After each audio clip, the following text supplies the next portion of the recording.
আপনারা কি সত্যি সত্যি পরিবর্তন চান নাকি আবার ওই আওয়ামী লীগের নৌকাতে ফিরে যেতে চান? চান নাকি?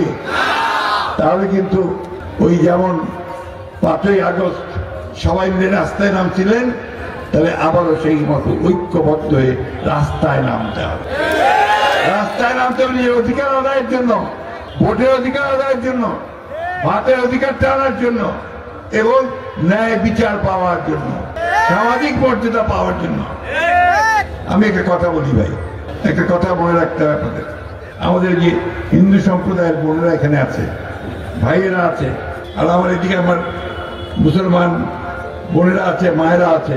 আমাদের কোনো পার্থক্য আছে? একটাই পার্থক্য, যে ধর্ম চর্চাটা আলাদা, তাই না? কিন্তু যখন পূজা হয় তখন আমাদের মায়েরা, বোনেরা, আমাদের ছেলেরাও কিন্তু দেখতে যায়, তাই না? আর আমাদের যখন আপনার ঈদের অনুষ্ঠান হয় তখন সেমাই খাওয়া আমাদের হিন্দু ভাই বোনেরা সবাই আসে, আসে না? বাড়িতে বাড়িতে। যখনকার খবর তখনই দেখতে চোখ রাখুন সুন 24 টিভিতে। চ্যানেলটি সাবস্ক্রাইব করুন।